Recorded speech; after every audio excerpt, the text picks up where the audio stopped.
I've heard good things about Connecticut, so that's where I head next.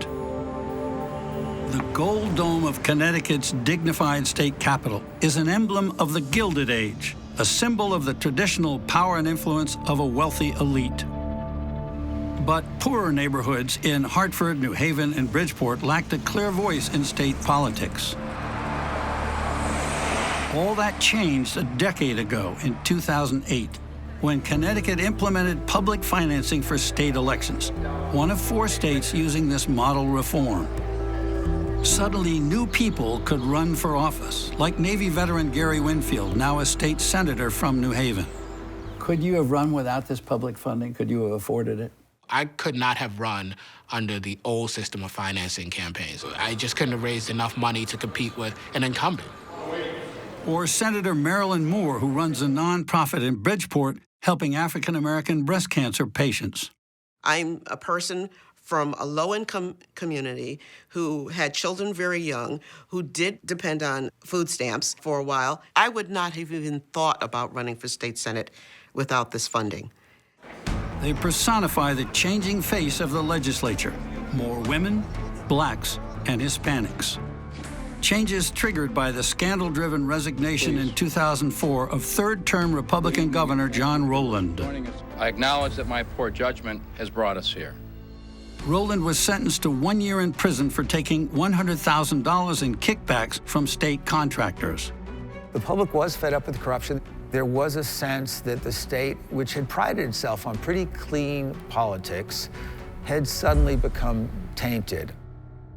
Today, we begin to restore faith, integrity, and honor to our government. As Rowland's successor, Republican Jody Rell, took her oath as governor, she called for reform. Governor Rell wanted to ban contributions from state contractors and state lobbyists. The Democrats who controlled the General Assembly then were concerned that that would mean the loss of too much campaign revenue. But public pressure turned the tide. The Connecticut Citizen Action Group, an alliance of 50 civic groups, pressed for sweeping reforms, tight limits on campaign donations, plus public funding of campaigns. Were there games going on here where the politicians were saying what the public wanted to hear? Namely, we want to do the right thing and have reform, but in fact, they were dragging their heels?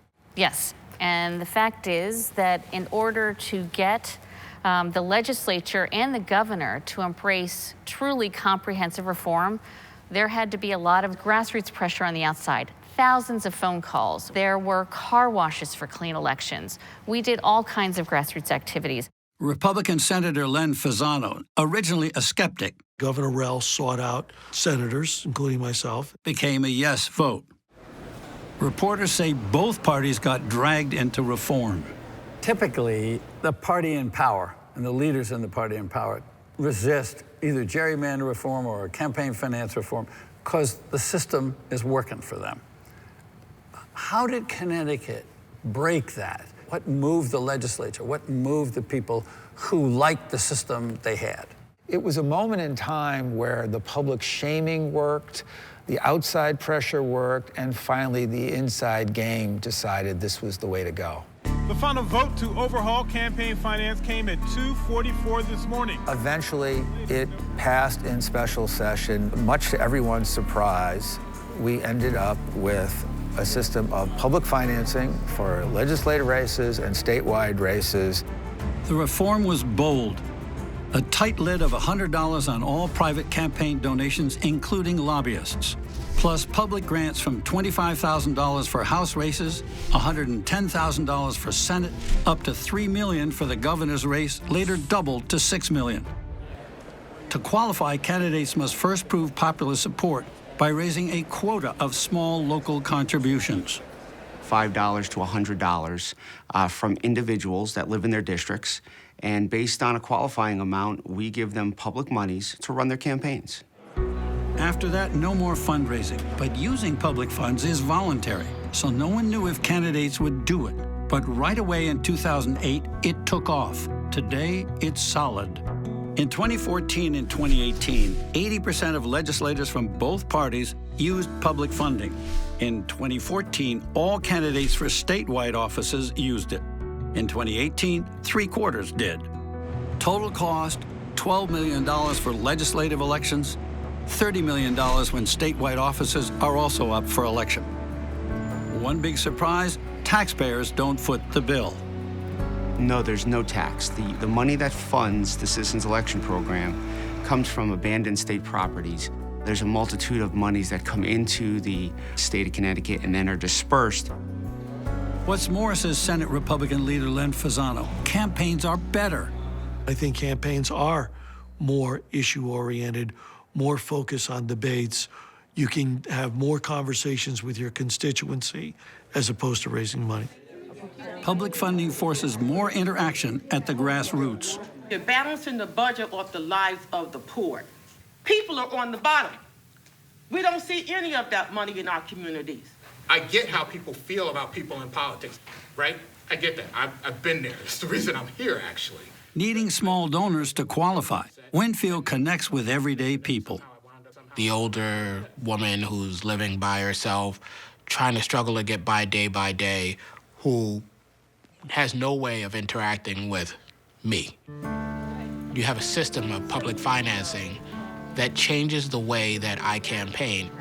And when I knock on her door, she tells me a story I never would have heard. And when I sit in Hartford and I remember that story, some of the policy that I create comes from that story. So more voice for little people, less clout for big money lobbyists.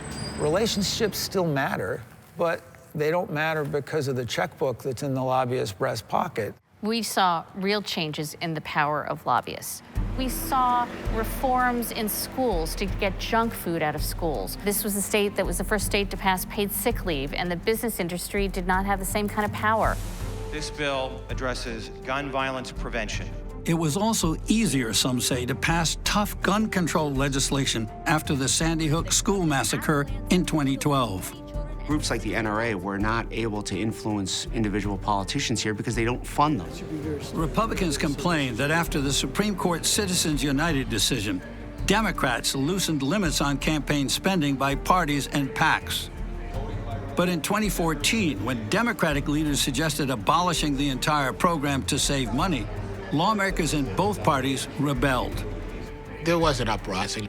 You had members who were drawing lines in the sand. We will not eviscerate the system of public financing. It's too important. The leaders backed down, and now public funding seems embedded. We have had a record of success through 5 election cycles at this point. If we funded the pure method like we originally had it, I think we were a model for the country. I think the culture has shifted. I think in Connecticut, the culture is that the public financing of campaigns is what Connecticut does.